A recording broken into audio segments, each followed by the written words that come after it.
Welcome to chemistry as. और आज हम लोग डिस्कस करने वाले हैं वन शॉट वीडियो। ठीक है, प्रॉपर वन शॉट वीडियो होगा एमीन्स के बारे में और पूरा का पूरा ये वीडियो हमारा एनसीईआरटी पर बेस होगा।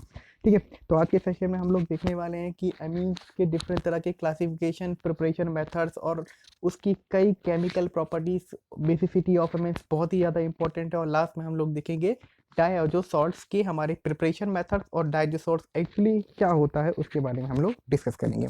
ठीक है, तो सबसे पहले हम लोग शुरू करते हैं कि एमीन्स होता क्या है। उससे पहले हम लोग देख लेते हैं कि अगर आपको किसी भी एनसीईआरटी का फ्री पीडीएफ नोट चाहिए हो तो मेरी वेबसाइट chemistry-com में जाके सीधे आप लोग क्लिक कर सकते हैं और उसमें सारे नोट्स फ्री ऑफ कॉस्ट पा सकते हैं। साथ ही आप मुझे फॉलो कर सकते हैं YouTube/chemistry-edge और Twitter/chemistry-edge, इन दोनों पर ही आप फॉलो कर सकते हैं। और कोई पर्सनल गाइडेंस के लिए आप मेरी ईमेल आईडी himanshu.nith@gmail.com पर भी आप मैसेज कर सकते हैं। तो सबसे पहले हम लोग शुरू करते हैं एमीन्स के बारे में।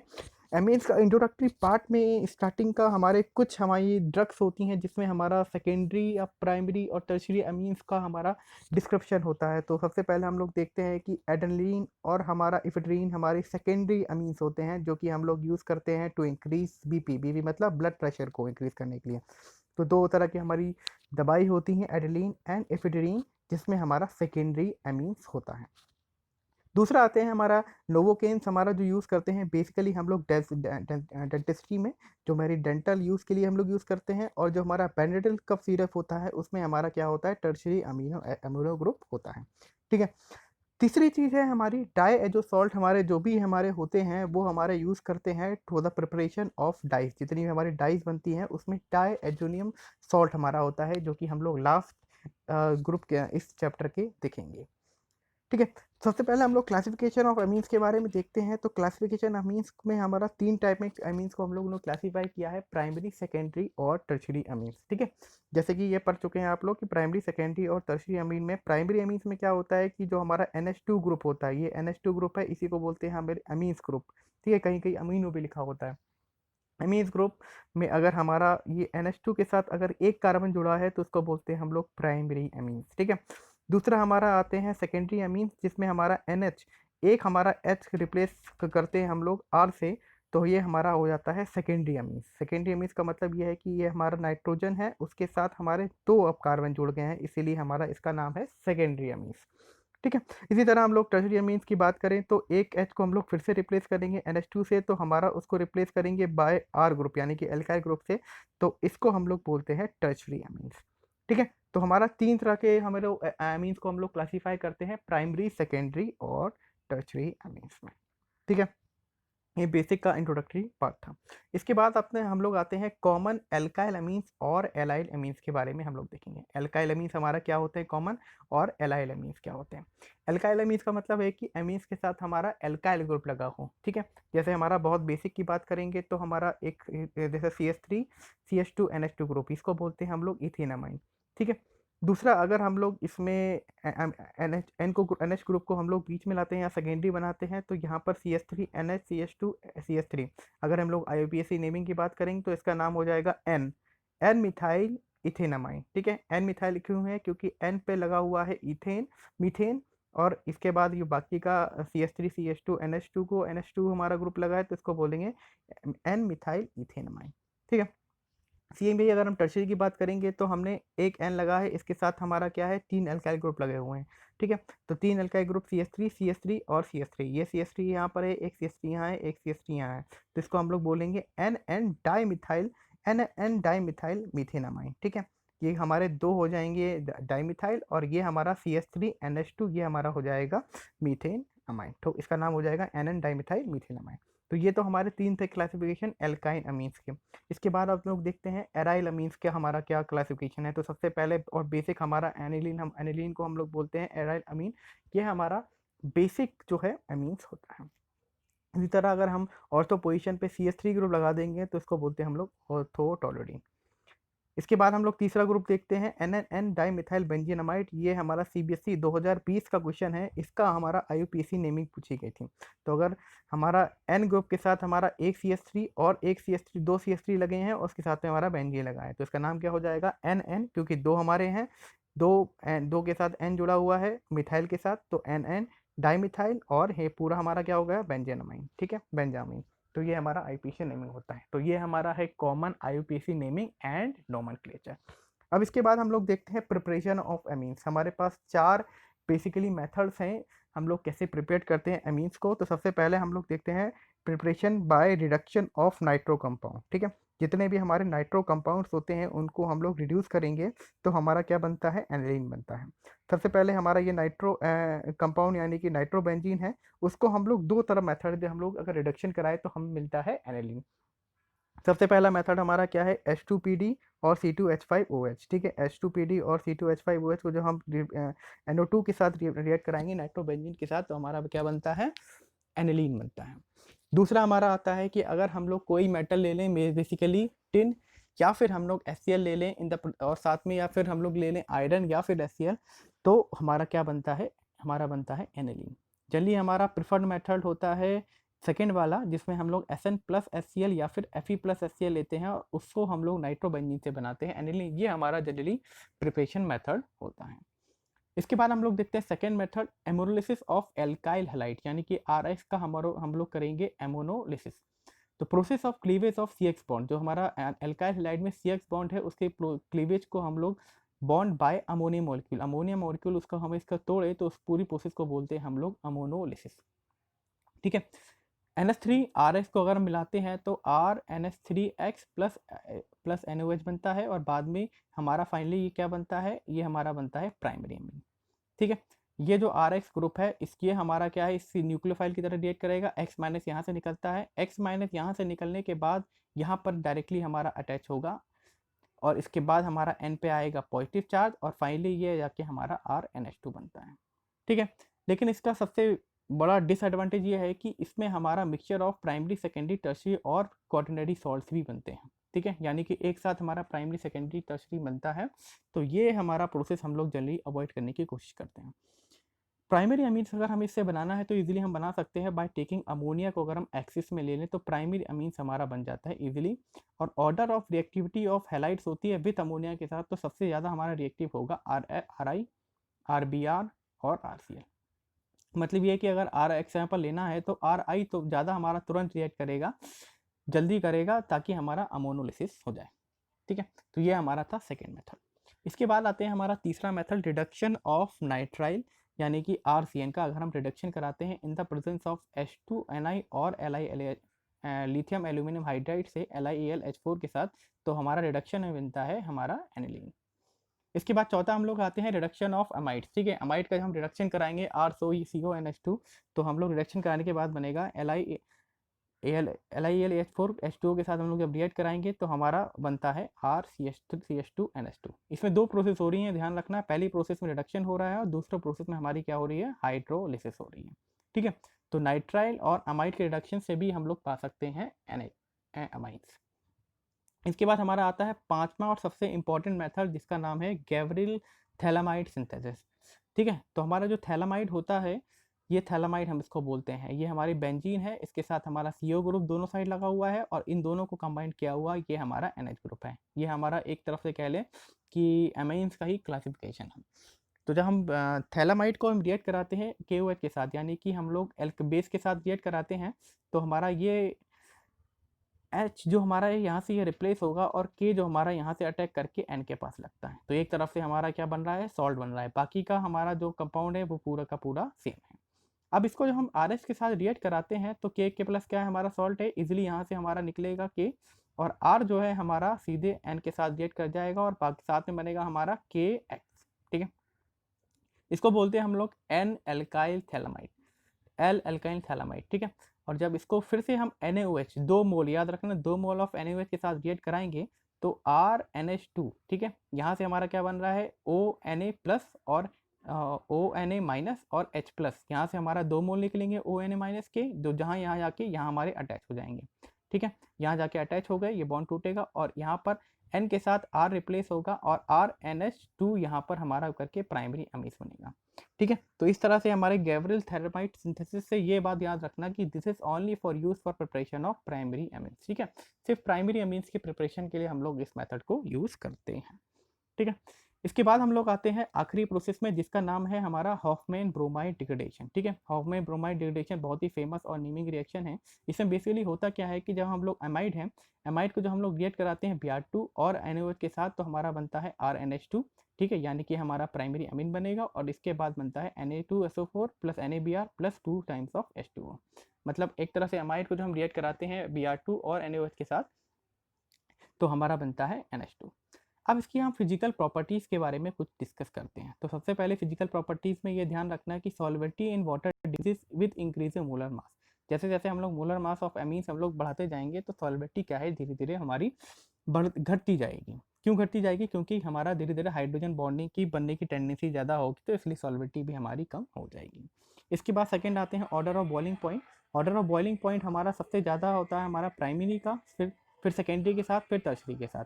ठीक है, तो प्राइमरी, सेकेंडरी और टर्शरी के साथ हमारा जो सबसे ज़्यादा होता है प्राइमरी का, फिर दूसरा होता है हमारा टर्शरी का, फिर तीसरा होता है हमारा टर्शरी का। ठीक है, प्राइमरी का ज़्यादा क्यों होता है? क्योंकि उसमें इंटरमोलिकुलर हाइड्रोजन बॉन्डिंग होती है। ठीक है, इंटरमोलिकुलर हाइड्रोजन बॉन्डिंग होती है, और टर्शरी में कम होती है क्योंकि उसमें हाइड्रोजन होता ही नहीं है, तो इंटरमोलिकुलर हाइड्रोजन बॉन्डिंग उसमें ना के बराबर होती है। तो इसलिए बॉइलिंग पॉइंट सबसे ज़्यादा वो होता है प्राइमरी अमीन्स का। इसके बाद आते हैं हम लोग केमिकल रिएक्शंस देखते हैं। सबसे पहले केमिकल रिएक्शन में हम लोग देखते हैं सबसे इंपॉर्टेंट और सबसे ज़्यादा पूछे जाने वाला टॉपिक है, जिसका नाम है बेसिसिटी ऑफ एमीन्स। ठीक है, बेसिसिटी ऑफ एमीन्स में सबसे पहले हम लोग देखते हैं बेसिक करेक्टर ऑफ एमीन्स। ठीक है, किसी भी एमीन्स का हम लोग बेसिक करेक्टर को डिस्कस करें, और इसका सीक्वेंस बहुत ज़्यादा पूछा जाता है कि अगर हम लोग एक्वस मीडियम गैसियस फेज में या फिर वाटर फेज में डालें, तो बेसिसिटी ऑफ एमीन्स हमारी कैसे बढ़ेगी या घटेगी। तो बेसिसिटी ऑफ एमीन्स में हमारे दो इंपॉर्टेंट फैक्टर होते हैं जो कि हमारे रोल प्ले करते हैं बेसिसिटी में। तो पहला सबसे पहले होता है स्टेरिक हिंड्रेंस। स्टेरिक हिंड्रेंस होता है ड्यू टू एल्काइल फॉर्मेशन, जो हमारे एल्काइल ग्रुप होते हैं उसके कारण हमारा स्टेरिक हिंड्रेंस का फैक्टर इंपॉर्टेंट होता है। दूसरा होता है हाइड्रोजन बॉन्डिंग। ठीक है, हाइड्रोजन बॉन्डिंग हमारी कंपाउंड में हो रही है कि नहीं हो रही है। तो ये दो इंपॉर्टेंट फैक्टर हैं जो बेसिसिटी ऑफ एमीन्स को हम लोग देख सकते हैं। इस पूरी वीडियो को देखने के लिए बेसिसिटी ऑफ एमीन्स पे मैंने एक डेडिकेटेड वीडियो बना रखा है, जिसकी लिंक इस पूरे हमारे जो वीडियो के डिस्क्रिप्शन में दी हुई है। तो सबसे पहले हम लोग देखते हैं गैसियस फेज में बेसिसिटी ऑफ एमीन्स कैसे होती है। ठीक है, तो गैसियस फेज में हम लोग देखने के लिए सबसे पहले आता है order of basicity in vapour phase में। तो वेपर फेज का अगर हम बात करेंगे, तो सबसे ज़्यादा होता है टर्शरी की, फिर सेकेंडरी की, फिर प्राइमरी की, फिर अमोनिया की। गैसियस फेज में सबसे ज़्यादा टर्शरी की क्यों होती है? क्योंकि टर्शरी में हमारा हाइड्रोजन बॉन्ड का H नहीं होता है, और H नहीं होगा तो उसमें सबसे ज़्यादा हमारा बेसिसिटी सबसे ज़्यादा टर्शरी की हमारी सबसे ज़्यादा होगी। इसी के साथ अगर हम एक्वस सॉल्यूशन की बात करें, तो एक्वस सॉल्यूशन विद वाटर में हमारी अब जाके हाइड्रोजन बॉन्डिंग होगी, जो कि हमारे वेपर फेज में नहीं होती है। तो अगर हम एक्वस सॉल्यूशन के बारे में बात करेंगे, तो उसमें दो तरह के हमारे केस आते हैं। पहला तो आता है कि अगर आल मिथाइल ग्रुप है और या फिर आल इथाइल ग्रुप है, तो इसके ऑर्डर सबसे ज़्यादा पूछा जाता है। सबसे ज़्यादा पूछे जाने वाला ऑर्डर है हमारा आर, अगर मिथाइल ग्रुप है तो अगर एक्वस सॉल्यूशन में जाएंगे, तो हाइड्रोजन बॉन्डिंग वहाँ पर रोल प्ले करेगी, और उसमें जो हमारे दो फैक्टर हैं स्टेरिक हिंड्रेंस और हाइड्रोजन बॉन्डिंग के बेसिस पे सबसे ज़्यादा हमारी होती है सेकेंडरी अमीन्स की सबसे ज़्यादा हमारी बेसिसिटी होती है, क्योंकि यहाँ पर हिस्टेरिक हिंड्रेंस भी हो रहा है साथ में, और इक्विवेलेंट फोर्स ऑफ हमारा हाइड्रोजन बॉन्डिंग भी लग रही है। तो ये हमारी सबसे ज़्यादा होती है हमारी सेकेंडरी में, फिर हमारी प्राइमरी में होती है, फिर हमारी टर्शरी में होती है, फिर हमारी अमोनिया में होती है। सेम अगर हम इथाइल की बात करेंगे, तो थोड़ा सा इसमें चेंज आता है। प्राइमरी की हमारी कम हो जाती है और टर्शरी की हमारी ज़्यादा हो जाती है। तो ऑर्डर हमारा होता है 2-3-1 अमोनिया। ठीक है, तो ये हमारे तीन ऑर्डर थे सबसे ज़्यादा इंपॉर्टेंट पूछे जाने वाले गैसियस फेज में 3-2-1। इसके बाद हमारे एक्वा सॉल्यूशन में अगर आर मिथाइल ग्रुप है तो 2-3-2-1-3, और अगर हमारा आर इथाइल ग्रुप है तो 2-3-1। ये सबसे ज़्यादा इंपॉर्टेंट है हमारा फॉर बोर्ड्स एग्जाम और हमारे कॉम्पिटिटिव एग्जाम के लिए। ठीक है, इसके बाद हम लोग शुरू देखते हैं कि एल्काइल अमाइंस वर्सेस अमोनिया। एक होता है हमारा कौन ज़्यादा बेसिक होता है, दूसरा है हमारा एराइल अमाइन वर्सेस अमोनिया। ठीक है, तो अगर एल्काइल अमीन वर्सेस अमोनिया की हम लोग बात करते हैं, तो सबसे ज़्यादा हमारे बेसिसिटी होती है एल्काइल अमाइंस की। ठीक है, एल्काइल अमाइंस हमारा ज़्यादा बेसिक होता है एज कम्पेयर टू अमोनिया, क्योंकि एल्काइल अमाइंस में हमारे आर ग्रुप होता है, जो कि एक स्ट्रॉन्ग इलेक्ट्रॉन डोनेटिव ग्रुप होता है, जो NH2 की इलेक्ट्रॉन को डेंसिटी को बढ़ाता है, जिससे हमारी बेसिसिटी भी बढ़ती है। Due to this R group, जो N की हमारी बेसिसिटी ज़्यादा हो जाएगी एज कम्पेयर टू हमारा अमोनिया। सेम यही अगर हम बात करेंगे एराइल अमीन्स वर्सेस अमोनिया की, तो एराइल अमीन्स में एनिलीन हमारा बेसिक है और हमारा दूसरा होता है एलिनियम आयन। ठीक है, अगर हम देखें तो 5 रेजोनेटिंग स्ट्रक्चर हमारे होते हैं NH2 की, लेकिन इसके 2 रेजोनेटिंग स्ट्रक्चर होते हैं हमारे एलिनियम आयन के। लेकिन जो हमारा जो एल्काइल अमीन है वो हमारा लेस बेसिक होता है देन अमोनिया, क्योंकि जो हमारा NH2 का बेसिस NH2 का जो हमारा लोन पेयर इलेक्ट्रॉन है वो हमारा रिंग में पूरी तरह से हमारा इन्वॉल्व रहता है, तो वो हमारा बेसिसिटी बढ़ाने के लिए हमारा यूज़ नहीं कर पाते हैं, इसलिए हमारे जो एराइल अमीन है उनकी बेसिसिटी कम होती है एज़ कम्पेयर टू अमोनिया। ठीक है, इसके बाद हम लोग देखते हैं बेसिसिटी ऑर्डर का। अगर हम कंपेयर करेंगे तो सबसे ज़्यादा हमारा होता है टर्शरी का, सेकेंडरी का, फिर हमारा होता है प्राइमरी का, फिर अमोनिया का, और फिर हमारा NH2 का, यानी NH2 का कह लें या फिर एलिलीन का। ठीक है, तो ये हमारा बेसिसिटी ऑर्डर होता है अगर हम सबको कंपेयर कर दें तो। ठीक है, इसके बाद एक चीज़ और होती है बेंजोइलेशन। ठीक है, बेंजोइलेशन में क्या होता है, CH3NH2 को जब हम रिएक्ट कराएंगे बेंजोइल C6H5CO CH3 के साथ, तो हमारा बनता है N मिथाइल बेंजामाइड। ठीक है, CH3NH और CO CH3 प्लस HCl हमारा यहाँ से बनता है। यहाँ से एक H हमारा रिप्लेस होता है और एक Cl यहाँ से रिप्लेस होगा, और पूरा ये रिंग हमारा है बेंजीन C6H5CO, ये सीधे जाके यहाँ पे जाके अटैच होता है। ठीक है, इसके बाद हमारी कुछ 3 इंपॉर्टेंट नेमिंग रिएक्शन आती हैं। पहली नेमिंग रिएक्शन हमारी आती है कार्बाइल अमीन रिएक्शन। ठीक है, कार्बाइल अमीन रिएक्शन हमारा एक तरह से टेस्ट भी हमारा देता है जिसका नाम है कार्बाइल अमीन टेस्ट। बेसिकली इसमें क्या होता है कि एलिफेटिक और एरोमेटिक, ये ध्यान रखना, प्राइमरी अमीन्स के लिए होता है, चाहे वो एलिफेटिक हो चाहे वो एरोमेटिक हो। जब भी रिएक्ट कराते हैं हमारा C6CHCl3 एंड C2H5OH के और KOH के साथ, तो हमारा क्या बनता है, आइसोसाइनाइड या फिर कार्बाइल अमीन बनता है। एक तरह की फॉल स्मेल आती है जिसको हम लोग बोलते हैं कार्बाइल अमीन या फिर आइसोसाइनाइड टेस्ट भी बोलते हैं इसको। ये टेस्ट हमारा बेसिकली होता है टू डिस्टिंग्विश प्राइमरी, सेकेंडरी और टर्शरी अमीन के साथ। तो प्राइमरी अमीन हमारा सिर्फ इकलौता ये टेस्ट देता है, सेकेंडरी और टर्शरी अमीन नहीं देगा। तो अगर रिएक्शन की बात करें तो RNH2 plus CHCl3 plus 3OH के साथ अगर हम हीट करते हैं तो बनता है RNC, इसी की हमारी बैड ऑर्डर आती है, और प्लस बनता है 3KCl और H2O। तो ये रिएक्शन ओनली प्राइमरी अमीन देते हैं, सेकेंडरी और टर्शरी अमीन्स नहीं देंगे। कार्बाइल अमीन रिएक्शन बहुत इंपॉर्टेंट रिएक्शन है। इसके बाद हम लोग आते हैं रिएक्शन विथ HNO2। ठीक है, HNO2 की जगह हम रिएक्ट कराते हैं तो हमारा प्राइमरी अमीन अगर RNH2 को जब रिएक्ट कराएंगे NaNO2 plus NaNO2 plus HCl के साथ, तो एक हमारा अनस्टेबल कंपाउंड बनता है, साथ में हमारी लास्ट में बनती है NO2N2 गैस। ठीक है, प्राइमरी, सेकेंडरी, टर्शरी अमीन के तीनों हमारे HNO2 के साथ रिएक्ट करते हैं, लेकिन डिफरेंट मैनर के साथ रिएक्ट करते हैं, ये ध्यान रखना। साथ में अगर हम एनिलीन की बात करेंगे तो एनिलीन हमारा सीधे बनाता है डाईएजोनियम सॉल्ट। तो HNO2 के साथ हमारा रिएक्ट करता है प्राइमरी, सेकेंडरी, टर्शरी अमीन, और सीधे हमारा गैस निकलती है N2 गैस। लेकिन हम लोग एनिलीन की बात करेंगे तो एनिलीन से हमारा बनता है N2Cl।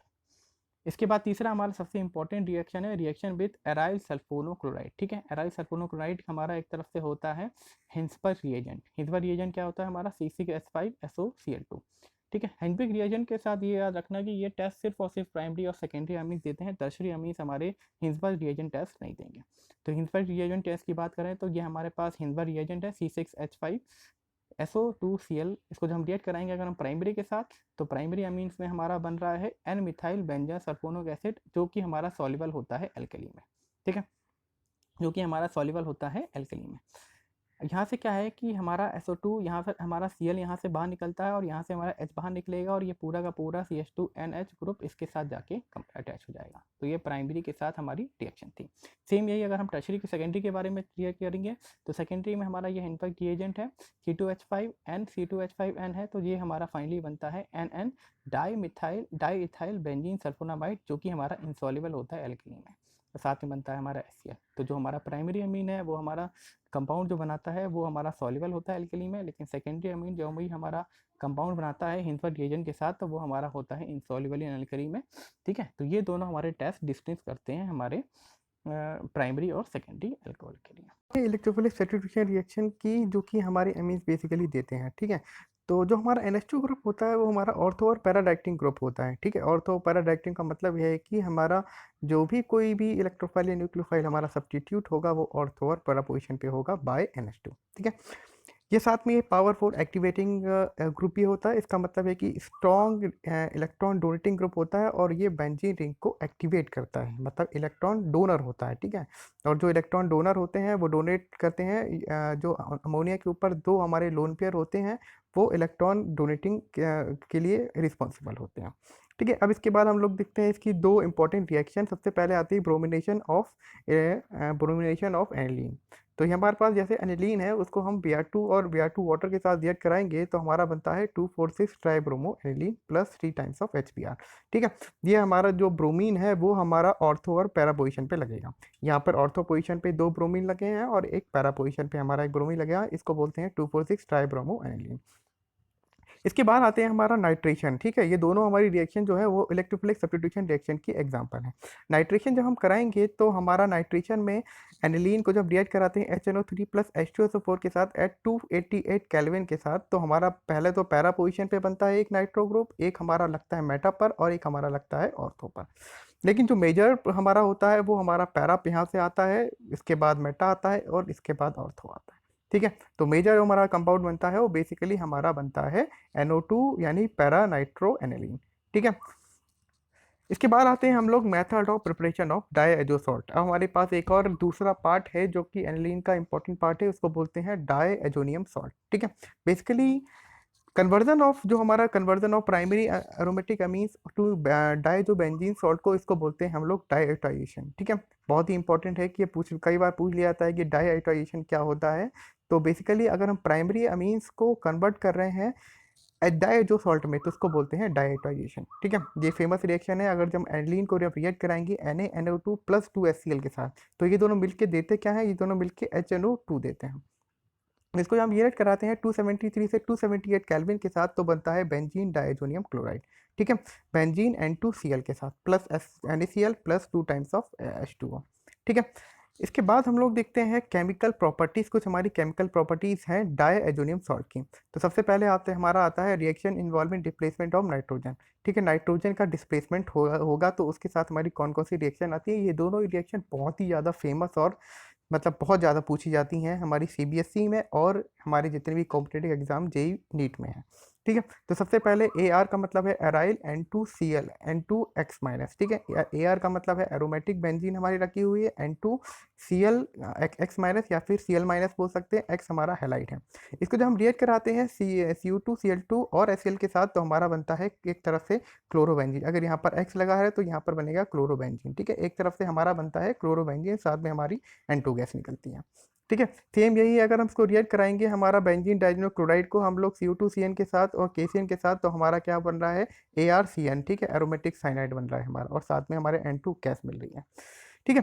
अगर ये दोनों हमारे केमिकल रिएजेंट होते हैं तो इनको हम बोलते हैं सैंडमेयर्स रिएक्शन, ठीक है। बहुत फेमस रिएक्शन है सैंडमेयर रिएक्शन को। It is a conversion of हमारे डाइजोनियम सॉल्ट टू क्लोरोबेंजीन या फिर हमारा हेलोजन्स के साथ हेलोजन को कन्वर्ट करते हैं तो इसको बोलते हैं सैंडमेयर रिएक्शन, ठीक है। सेम यही है हमारा कन्वर्जन ऑफ डाइजोनियम सॉल्ट को जब हम कन्वर्ट करेंगे हेलो एरिन्स में, ठीक है। हेलो एरिन्स हमारे ये बन रहे हैं, लेकिन यहाँ पर क्या है कि हमारा जो रिएजेंट है वो चेंज है। यहाँ पर हमारा कॉपर और HCl या फिर कॉपर या HBr के साथ हम लोग जब रिएक्ट कराएंगे तो हमारा बनता है एराइल हैलाइड, ठीक है।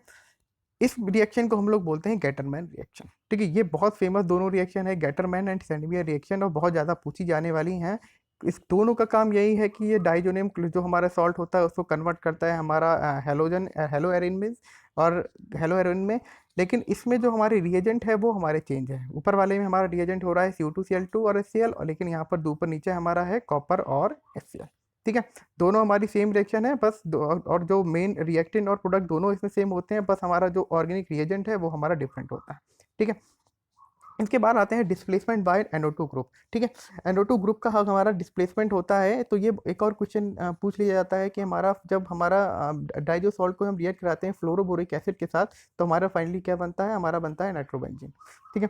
तो हमारा इसमें रिएक्शन बेसिकली होती क्या है कि ये यहाँ से हमारा न्यूक्लियोफाइल प्रोड्यूस होगा BF4-, ठीक है।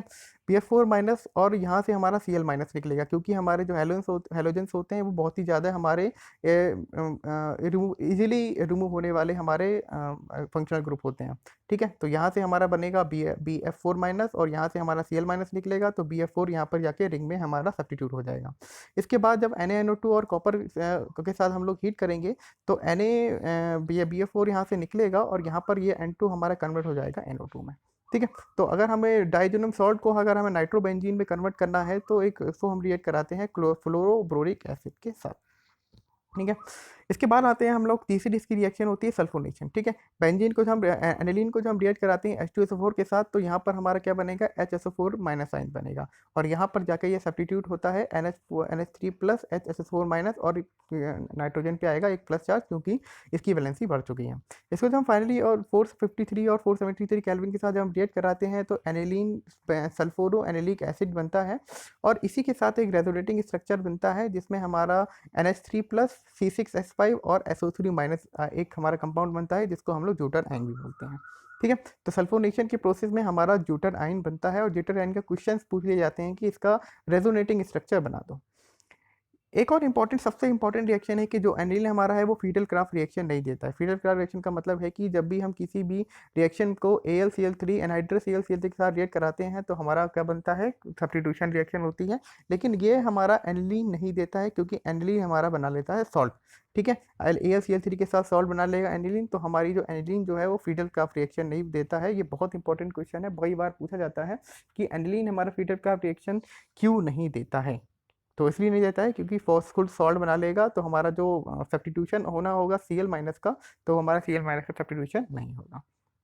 इसके बाद आते हैं डाइजो सॉल्ट का हमारा जनरल फॉर्मूला हमारा होता है RN2X माइनस। ठीक है, अब इसमें हमारा जो X माइनस है वो हमारा कुछ भी हो सकता है, X माइनस हमारा Cl2 हो सकता है, Cl माइनस हो सकता है, या Br माइनस भी हो सकता है, या HSO4 हो सकता है और BF4 हो सकता है।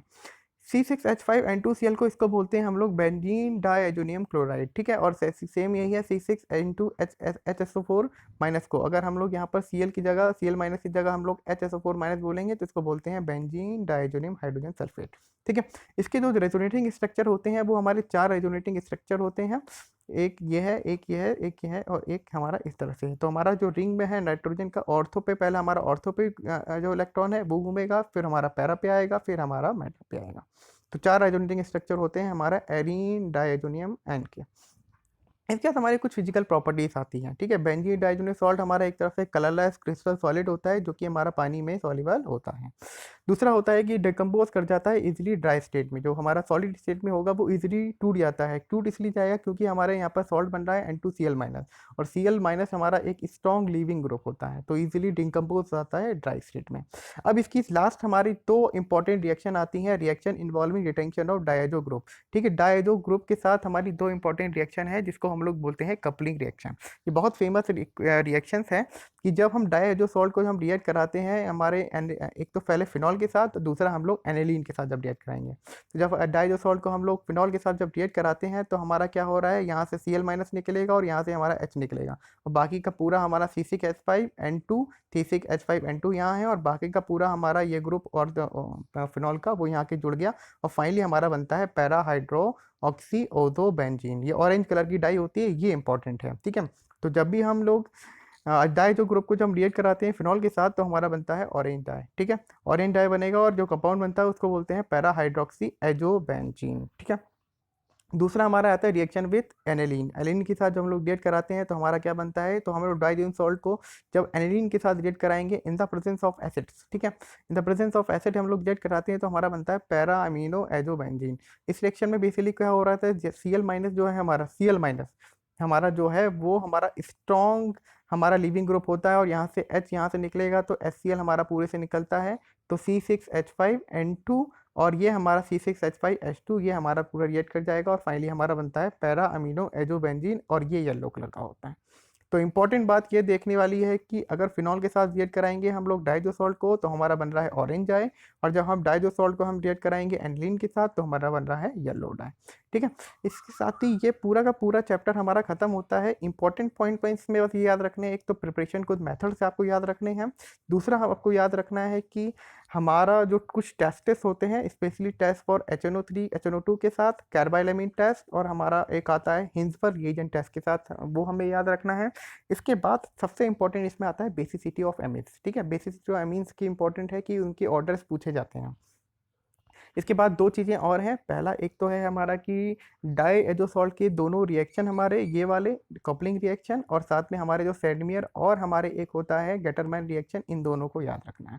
इस पूरे चैप्टर में बस यही इंपॉर्टेंट है, और इसको रिवाइज करने के लिए पूरा चैप्टर देख सकते हैं। और आपको नोट्स जानना है तो मेरी वेबसाइट chemistry.com पे हमारा आप लॉगिन करके इसके पूरे नोट्स आप लोग डाउनलोड कर सकते हैं।